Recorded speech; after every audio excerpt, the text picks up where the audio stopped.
I want to invite now Ja Schindler from Fungi for the People up to tell us about mycorrhiza-assisted cannabis.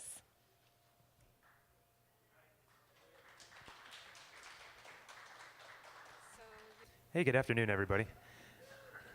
Thanks for having me down to this little gathering tonight. It's actually the first of these that I've been to, so I'm excited to see what comes in the future as well. I was invited down actually by Erica a few weeks ago to come join tonight on the soil science subject. And the reason for that is that I actually direct a local organization called Fungi for the People that some of you may or may not be familiar with. We've been in Eugene for about 4.5 years. Focused primarily on connecting people with fungi through research projects and through education projects. And one of the things that we do in our work is we work with arbuscular mycorrhizae, so specifically endomycorrhizae that produce arbuscules with an enormous amount of different plants. They build a relationship that's, well, let's get into what that is. Most of you here are probably somewhat familiar with this group of microorganisms. So we're going to keep it, we're not going to go extremely simple on it. I'm just going to go ahead and get it started. One of the things that, looks like it's not my slide deck here. Let's see. Oh, it is. Okay, going the wrong direction. One of the things that I've been asked about kind of continuously over the last couple years from a lot of different growers, particularly cannabis growers, is what is up with these mycorrhizal products. There's a lot of different products on the market. Some of them are really similar, some of them are quite different from each other. And my response has generally been, let's find out. Most of the research that's gone on with endomycorrhizae has a lot more to do with habitat restoration than it does growing an indoor crop or growing a crop in general. It generally has to do with heavy metal uptake. So one of the things that I viewed as being heavily lacking in being able to answer some of these questions about what's going on with mycorrhizae and cannabis is I've been wanting to propose that we do a soil survey specifically on an array of different cannabis grows. And so what I'm proposing is that I'll do the hard part, I'll do the analytical work, but you can just basically send us samples post-harvest of your soils, and we'll spend the next year building up database, trying to get information about different inoculation procedures and their effect on different cannabis strains' root systems. There was some preliminary research that was published in 2009 that was about an 8-year study on just 3 different strains of outdoor cannabis in Northern California that was really focused on the entire microbiome, not just the endomycorrhizae, but it was inclusive of endomycorrhizae and was a decent jumping off spot. But beyond that, there really hasn't been much in the way of a broad spectrum of growers post-harvest soils. And so this kind of feeds into the end of the last talk where people were asking about reuse of soils.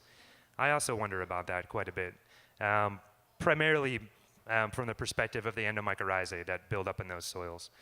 So who here has worked with the endomycorrhizae product? Probably the whole room, or most of you. If you've ever grown plants in a soil that you purchased in Oregon, they probably already have an amendment in it. But let's get to talking about what that actually is. And so mycorrhizae influence soil structure in a way that primarily outside of the root of the plant, they're creating a structure where proteins are binding a lot of different minerals together and creating housing structures for more microbes. The endomycorrhizae are particularly common in sandy soils or extremely loose soils in nature, as opposed to really, really heavy, like river bottom or like heavy clay soils like we have in the valley floor here in the Willamette Valley. Not to say they're not present, but they generally are in much higher demand by plants that are in soils that drain well, because those plants experience drought on a yearly basis. And so you're going to see a lot more, a trend towards a lot more endomycorrhizae partnerships in loose aggregate soils. Let's see. It's kind of a 4-hour talk that I condensed down to 20 minutes here, so bear with me. I'm going to try to just pick out the most important parts. One of the things that most people aren't really familiar with that I think is really vital in understanding the endomycorrhizae in particular is that they're the mycorrhizae that are fungus that do not produce a mushroom or like a fruiting body like we're used to seeing from mushrooms.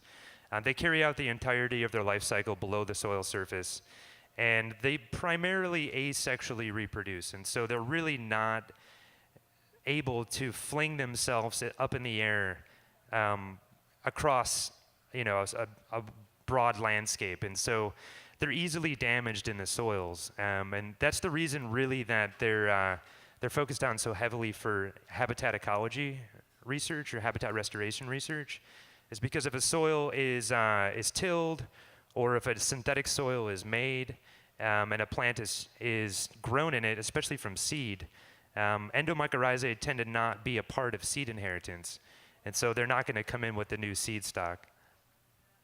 Let's see here. They primarily, as far as like the overall spectrum of the microbiome of the soil, the social role that the endomycorrhizae play as a microbe is that they essentially secrete heavier proteins that are actually capable of binding up sand, and then they're extremely effective at chelating phosphorus, calcium, and a lot of heavy metals actually once they break a phosphorus bond and are able to make it an organophosphate. They're primarily the microorganism that is transporting phosphorus into the root system of plants. And the endomycorrhizae in particular are capable of bringing it right inside the cortical cell of the plant, which is kind of a special twist on parasitism. It's not actually parasitism.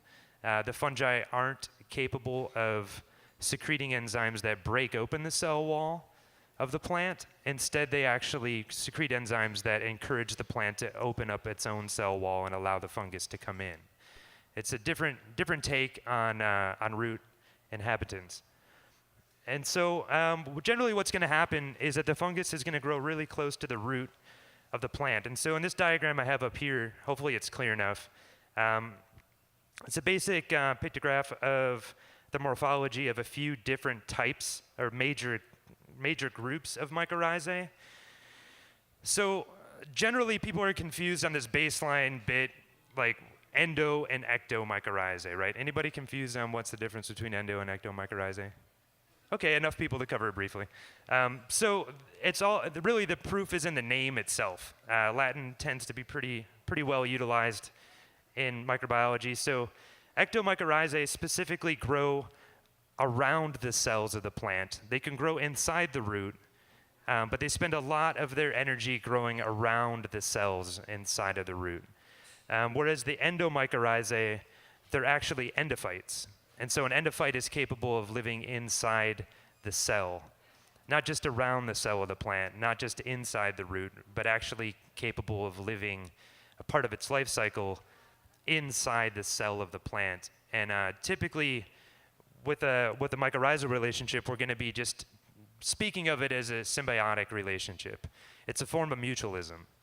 And the endomycorrhizae, as well as the ectomycorrhizae, they're what we call obligate mutualists. And so they don't grow outside of the root system of the plant without the plant being alive. The plant has to be alive in order for the fungus to carry out its whole life cycle. And so in order to cultivate these fungi, especially the endomycorrhizae, they're actually cultivated with plants. They're not grown in test tubes. They're not grown on petri dishes, typically. They're cultivated actually with a plant. And typically they're going to be grown with a grain like sorghum or corn or millet, as far as like large-scale cultivation of them. Oh, sorry, you're not talking to me. Let's skip through a couple of these because I know we're not going to be able to do all these in 20 minutes. So there's a broad variation on which type of plants are going to actually accept this relationship, and cannabis definitely definitely does. There's been a lot of research that's gone into industrial hemp and heavy metal uptake, but very little into cannabis that's grown specifically for the flower. And so that's really what we're lacking. We don't really have good data on their relationship. We know it's there, but we don't necessarily know, how strong that relationship is dependent on both partners.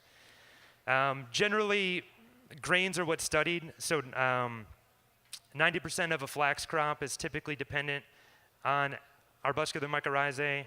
And then as you kind of work your way through a broader spectrum of plants away from an annual plant and more into a woody plant, like a tree or a shrub, they're still going to have these arbuscular mycorrhizae relationships, but typically not with conifers. We're not really going to see them with conifers very often.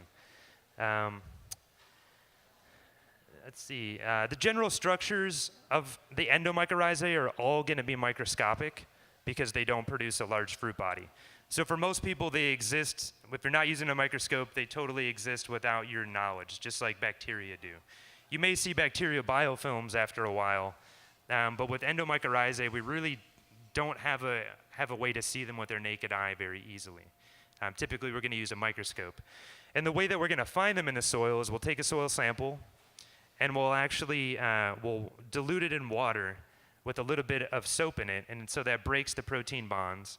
And so then we can run it through a wet sieve. And it takes about 6 hours of wet sieving and rinsing and wet sieving and rinsing, and then you get down to the small fraction of what you started off with that's just bigger than 45 microns.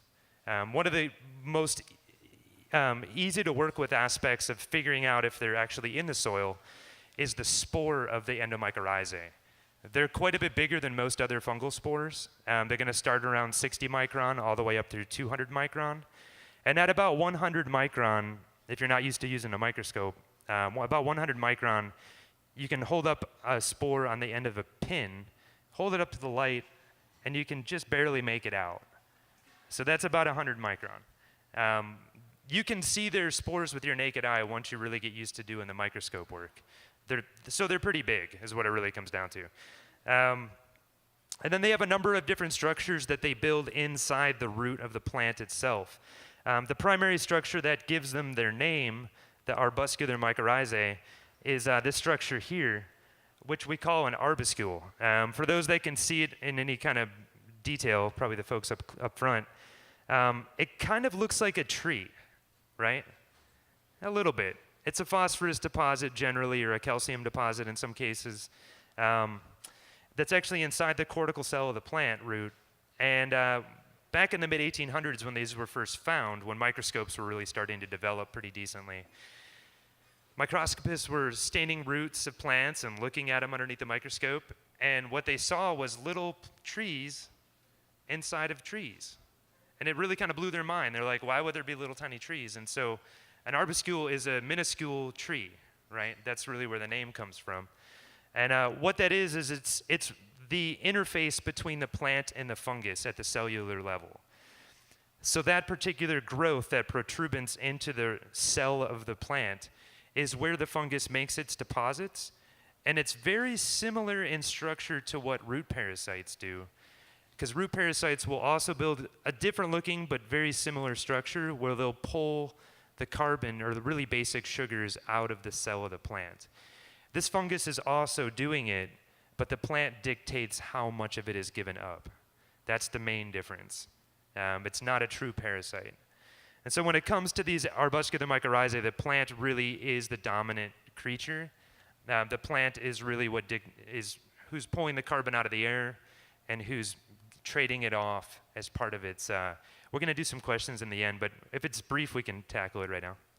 Is it known how the plant controls the fungus? There's actually quite a bit that goes on inside the cell of the plant. And what's interesting is that, let me just flip through a couple slides here to kind of tackle that.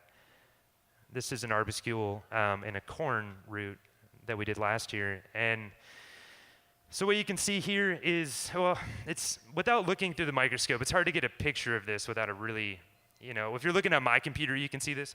It doesn't actually, it penetrates the cell wall, but it doesn't actually break open the cell, there's another layer that's still a plant interface, and so it's sort of a special spot for the fungus to be able to inhabit, and the plant can still have a barrier between itself and the fungus.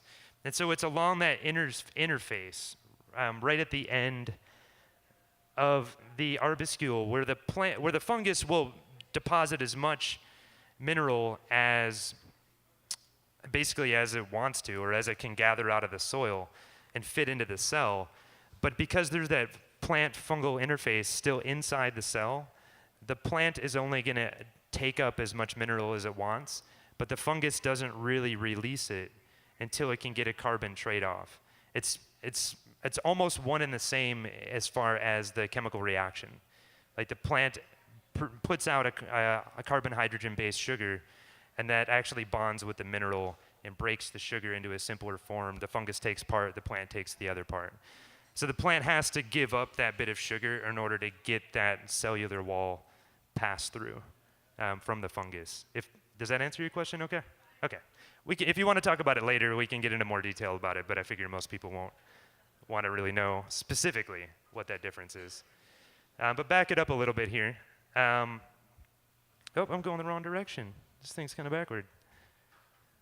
I want to talk about some of these little different structures, because if anybody here who's growing and is particularly interested in this, there's some pretty simple protocols for being able to get your own soil samples underneath a microscope and actually be able to see these structures. And I'd be more than happy to teach anybody here how to do it if you want to learn it. Specifically if you want to help with this project, because I think there's going to be a lot of soil samples to go through. But the arbuscule is kind of the main structure that a lot of people are going to be looking for to see if the relationship is built up to the point of trade. Next to the arbuscule underneath C here is a vesicle. And so a vesicle is essentially it's a carbon deposit that the fungus stores up. So it's almost like a root cellar inside the root of the plant. So it's within the fungal cell, it'll build up a big carbon deposit as it's getting excess carbon from the plant. And that only really happens when a plant's stressed out. You want to go ahead? And if I may, and correct me if I'm wrong, as a biologist, I see this and I experience this as systems complexity version of axon and dendrite between in a neurotransmitter in a human brain. The chemicals coming from the fungi to the tree or any other Microorganism. in the complexity system is a communication that goes across vast distances. And it's like a brain. It's microns of neurotransmitters across the barrier. Like you say, the axon and the dendrite don't inject into each other. They transmit chemicals across a double barrier. Yeah, that makes sense. In the case of endomycorrhizae, it actually doesn't go very far, just to clarify. It really goes, about less than a micron. But which is cool, because the plant would really prefer to have those minerals stay close by if it doesn't need the excess, and the fungus would rather have the carbon stay close by if it doesn't need the excess at that particular moment, which usually they don't. Generally, both parties are going to agree to build up an excess for each other to get through hard times. In nature, hard times are prevalent. Like in the wild, hard times are the norm. So hard times for a plant is generally going to be drought, either chemical or related to chemical is going to be heavy metal buildup. So each organism that's out in nature or in your grow room is going to have a chemical tolerance and a metal tolerance. And it's also going to have a nutrient tolerance that can be a toxic, some people have probably run into this where you're over-nutrifying your plant to the point that it's toxic. And really where the fungus interplays with the plant and why the plant's excited about the relationship is because it's not just bringing an enormous amount of material in, it's a buffer that it can feed with carbon that brings a lot of minerals close to the root system or even inside the root system, but the plant only needs to work as hard as it really wants to get those minerals out of the soil. So it's less work for the plant in the long run. but the plant can give up to 20% or more of its carbon production. So if you look at it just as the economics for the plant will either give up 0% of its carbon and not build a relationship, which tends to be the case in soils that have a lot of organic materials, a lot of material breakdown, a lot of bacteria that are happy, where there really isn't a need for improvement, then the plant doesn't really justify the net loss of carbon to trade for the minerals. If it's already getting phosphorus in liquid form injected into its root system regularly, then it really doesn't have the need to trade off its carbon. But because phosphorus tends to lock up in the soil pretty quickly, it has a high cation exchange. Most of you are probably familiar with that.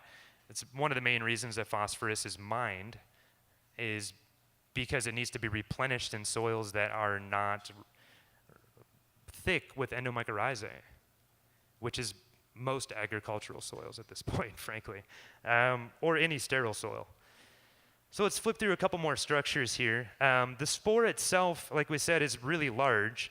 One of the things that makes endomycorrhizae a lot more attractive to study versus ectomycorrhizae is that of the true arbuscular mycorrhizae, there's only about 150 species, which is awesome.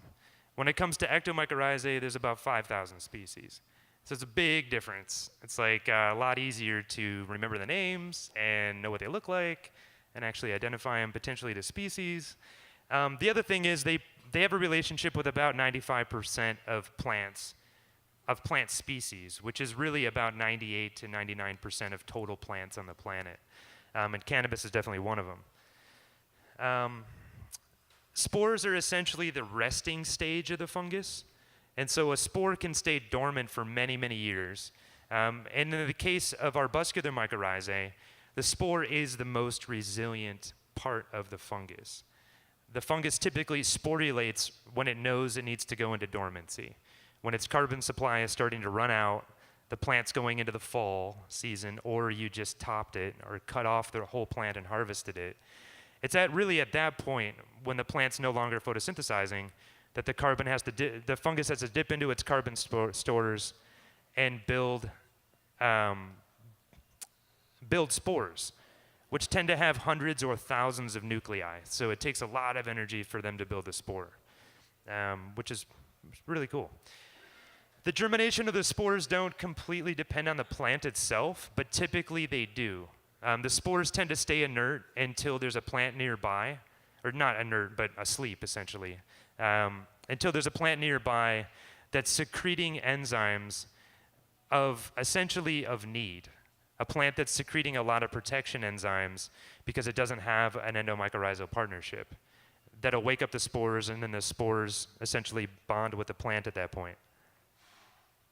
So this is extremely blown up a glomus spore. The glomalales and the glomus, you're going to see those species usually on the side of endomycorrhizae packages or any of the soils like constant gardener soils. They're using a group for good reason that's abundant in a lot of native soils, and also one of the most studied because they have really broad plant partnerships and they're extremely resilient, and particularly resilient in their spore state.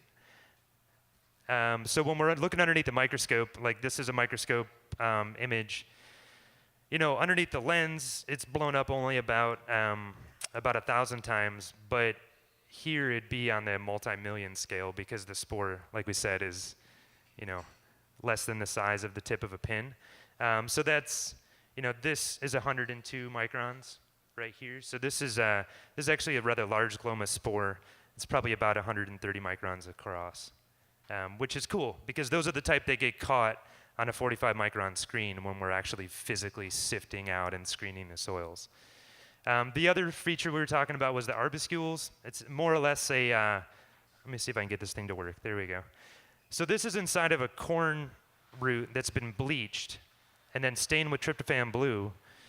And when you see this really dark growth with little knobs coming off of it after it's been stained, we typically know that that's going to be a fungus of some sort. But then we're going to look for other structures like this arbuscule. and then the beginning of a vesicle, that's like a vesicle deposit, and these are probably depleted or newly forming vesicles. Those are pretty typical formations for arbuscular mycorrhizae. They have a really thick hypha, or cell growth, compared to most other fungi, which is also useful for trying to find them inside the root.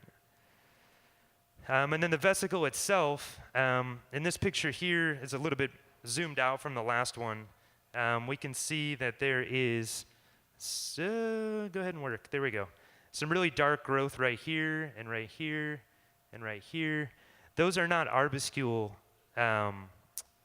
pockets, those are too dark, whereas this is an arbuscule pocket right here, because you can, this is actually a kind of a zoomed out version of the very last slide that we looked at. So the arbuscules are really just going to be, almost looks like a, it almost looks like a cavity, but it's the inversion of a cavity. It's actually a denser area inside the root system. And then occasionally they won't produce an arbuscule, they'll produce these other things that we call coils. And that's really going to be more on native plants. And so it really depends on the strain of plant that you're growing in cultivation. If it's really close to native genetics, then we can usually tell that by seeing if there's actually coils, or more coils versus arbuscules inside the root system. Let's see. Between the two different types of main mycorrhizae that we're going to be talking about, or that you'll be seeing on packages, the AM versus EM or ECM, the arbuscular mycorrhizae are endophytes, like we already talked about. They don't produce a mushroom, and generally the only species you're going to see on packages is going to be in the Glomus genera, but there's also going to be Gigaspora. Gigaspora is another common group that has a bigger spore. And then of the ectomycorrhizae, you're probably going to see Pitholithus most often. It's one of the few ectomycorrhizae that has broad plant partnerships. Ectomycorrhizae most often have really narrow plant partnerships, and so they're used more frequently with woody plants, like reforestation projects. But Pitholithus makes sense to grow with a lot more plants. Anybody got a time check for me? I want to make sure we get to some vital. I don't actually know when I'm supposed to end. How far into this am I is actually what I'm trying to figure out. All right, we'll go down that road. Okay, that's cool. Because this is usually a 4-hour, if not 4-day talk for me. So I've only got a couple more slides though. Let's see. One thing that's pretty, if you're really into root shape and like how your roots are forming on your plants, one thing that's interesting between the two groups of mycorrhizae is that arbuscular mycorrhizae typically don't change the root structure of the plant very much, whereas endomycorrhizae can oftentimes extremely change the structure of the plant root system. And a lot of that has to do with translocation of minerals and nutrients. Ectomycorrhizae, because they grow way further away from the plant, are able to bring more nutrients in, and are the type of fungus that makes the plant really not need to produce a lot of root hairs. Whereas the endo or arbuscular mycorrhizae in particular, they're going to grow only within about 5 to 10 centimeters of the plant root. And so it really just increases the effective zone of nutrient uptake right around the root system and doesn't really alter the root growth of the plant all that much.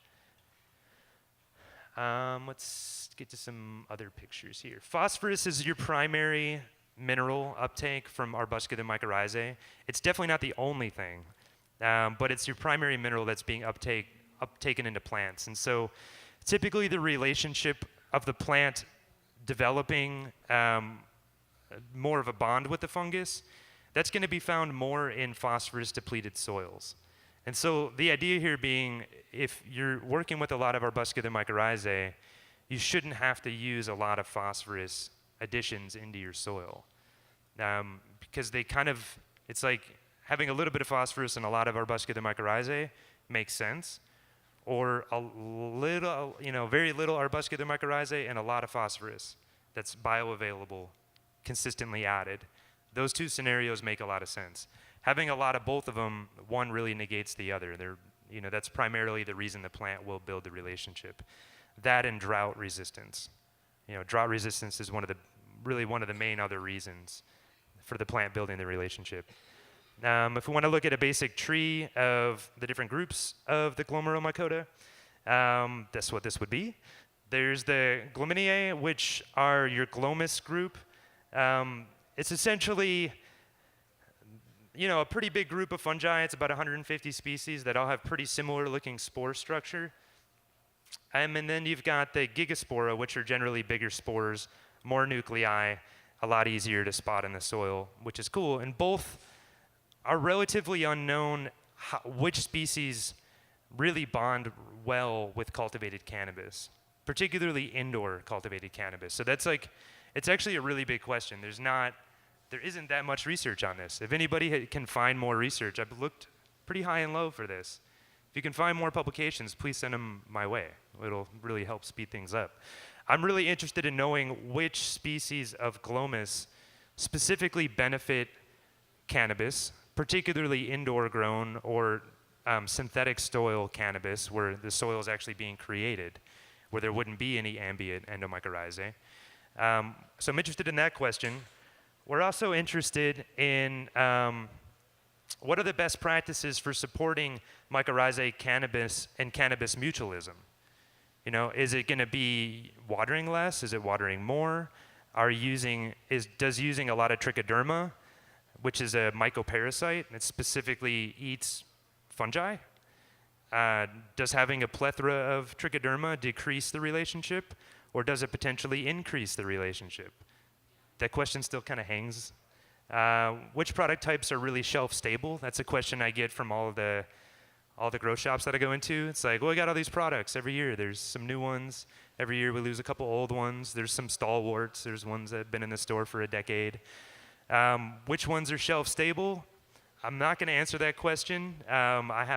We've been doing some preliminary tests, but I'm not quite in the spot of making that statement yet. And I come from definitely a third-party standpoint. I'm just a researcher interested in knowing this stuff. I don't produce a product. So it's a different spot to be in here. And then, of course, which are most effective? Which different groups of the fungi at which amount and via which delivery method are the most effective? I'm interested in answering that question. And how do we maximize a positive financial and ecological impact for growers? Because, most people are trying to spend less money and waste less nutrients who are growing, and particularly indoor, where you're able to watch all your nutrients flow and watch all your money get spent. You can kind of follow your trail. So what I'm really interested in doing is doing a really simple project where essentially people who are growing cannabis, indoor or outdoor, at different stages of the growth, particularly post-harvest, where you send me about a half-pound soil sample in a bag with roots. You just take a core sample, as you're either getting rid of your plant or you're pulling it out of the ground. Just basically send a core sample and we'll dehydrate it, screen it, and find out what's in it. And what we want to know is, how did you grow? So the more details you have around the information as far as what is your soil media, what sort of nutrients did you use? Were you on a program or were you making your own stuff? Are you making bokashi?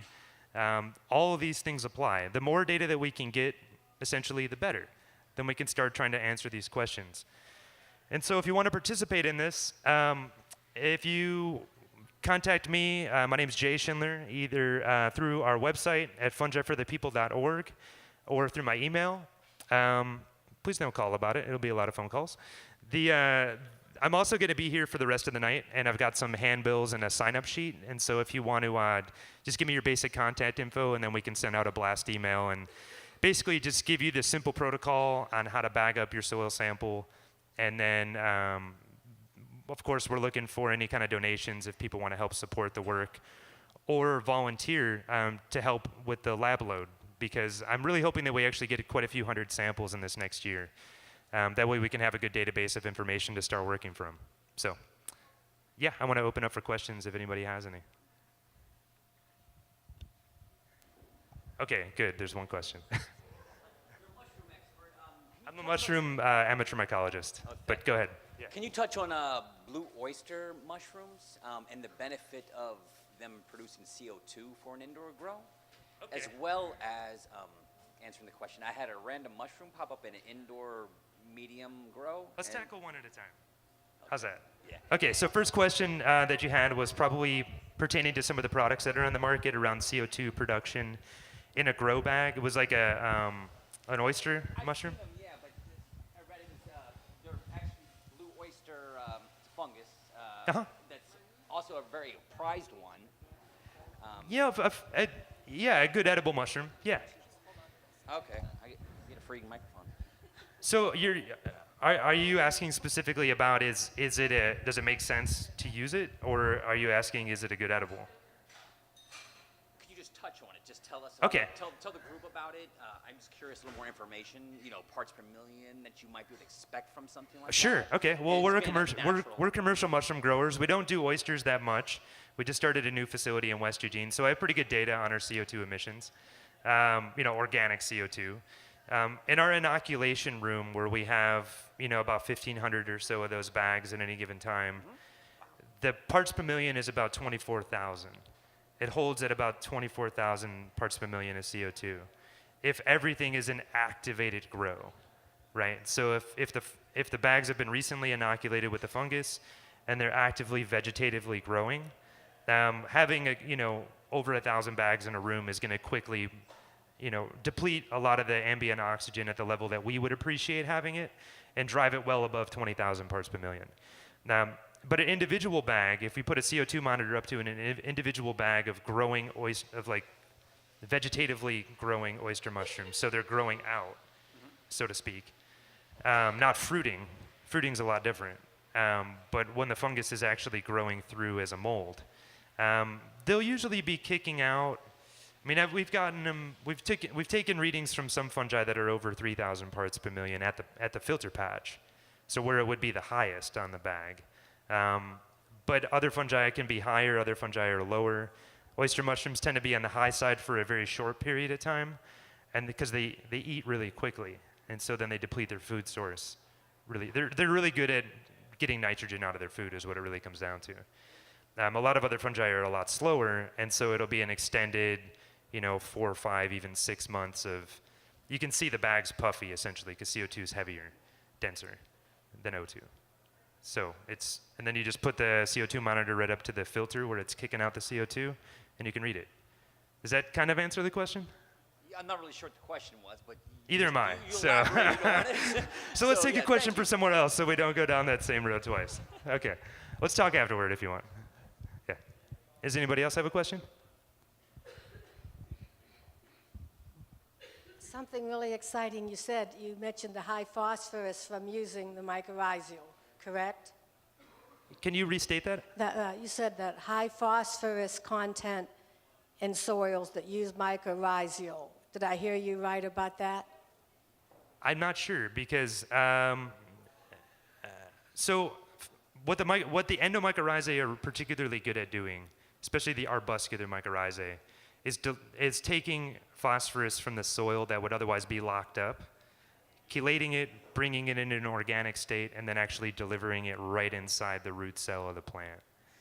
Right, and why that's very interesting is when Tom Philpott from Mother Jones magazine spoke at the Organicology conference in Portland 2 years ago, he honed in on the worldwide looming shortage of phosphorus.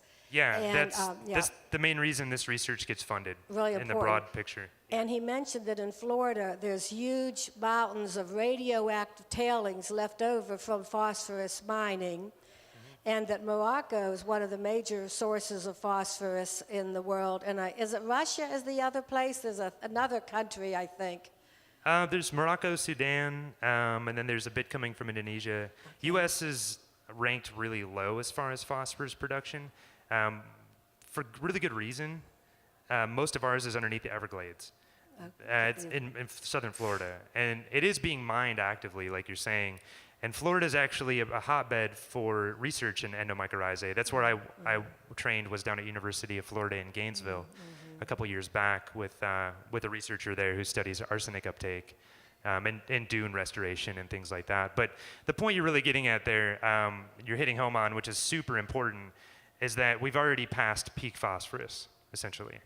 That most large agricultural crops, cannabis included, um, are currently in a state of being where they're relying on mined phosphorus. They definitely don't have to. They definitely don't need to. It's all in It's all in the type of agricultural practice being practiced. Anything that depletes endomycorrhizae from the soil is going to be one of the major factors in depleting the organic phosphorus content of the soil. Typically what's going to happen with phosphorus, if you mine it and then you dump it on an organic soil, it's going to be cool for a few weeks or a month or 2 or 3, but it's going to bind up with any loose heavy metal it can find and become inorganic. And all sorts of other minerals, not just heavy metals, of course. And then the plant can't easily access it. And so then more is applied. And then more is applied. And then more is applied. And then we've already passed up our peak phosphorus production on the You're planet. the man to write the guest editorial for magazines like Eugene Weekly and the Register Guard and the Oregonian. You should be writing guest editorials about the looming phosphorus shortage. And the other thing is, have you read Harry McCormick's 4th edition of Transition? This is how to transition from conventional to organic agriculture. I don't know that I've read that. Could you elaborate on it? It's from sunbowfarm.org, like a rainbow, but it's sunbowfarm.org. He was one of the co-founders of Oregon Tilth over 40 years ago, and his 4th edition is online. You can get it as an ebook or paperback, 20 or 30 bucks. But he mentions the importance of the micro herd in the future organic agriculture. And I wonder, is the micro herd the same as the mycorrhizal activity? I'm going to have to check a spelling on that. I don't know that I know that word. Micro herd, H-E-R-D, the micro herd. It kind of, it sounds like a name applied to what we would otherwise call the microbiome, I think it is, which is essentially like the full spectrum of microbes involved around the biology of some other large organism. So like a root structure of a plant, or the entire root structure of the plant, or your gut, for instance, would have its own microbiome. Great. Well, this book Transition is what helped many of the organic farmers around the country transition from conventional to organic farming practices. Transition is the name of it. And finally, I'm kind of curious, and I do mostly outdoor gardening, vegetables, but I'm kind of curious, do you not want to disturb your garden soil? That's always the question about garden beds versus ground gardening, and I never knew the answer to that. When they say tilling is killing, they're talking about the microbes. Let's just put that out there. It's the reason for the Dust Bowl was the agricultural practices that destroyed the soil, not just the soil texture, but the creators and guardians of soil texture, which is really the microbes. And since the endomycorrhizae are one of the biggest large producers of these proteins whose acids break down into things like fulvic and humic acid, when they're depleted in a soil, you're going to see a depletion of a lot of the other main ingredients that are binding life together. And so essentially, tilling is a pretty bad practice, especially in the dry season, or going into the summer in particular, is particularly bad for endomycorrhizae. It's one of the main reasons to double dig if you're going to double dig, is you're protecting that structure.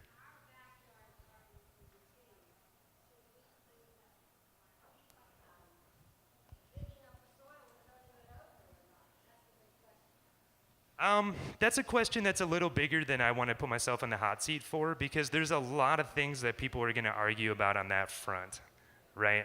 I'm a no-tiller, but there's a lot of people who've dealt with symphyllin and some other soil issues that are pretty hardcore tillers. So I'm not trying to rabble-rouse. Yeah. We're going to take one more question for Jay. Cool. I'm not sure if you actually know the answer to this one, but would you say that the Inland Valley in California might be going that route of the Dust Bowl with doing too much tilling? And Did you say going or went? going or went? Oh, yeah, definitely went. Went. It Oh, went. yeah. Okay, wonderful. So that was my question. If you're talking about like large-scale conventional agriculture on a whole, yeah. But I don't want to discount the amount of amazing people doing incredible work on the ground, making and maintaining it better. In no way am I trying to discount that. But short answer, yeah.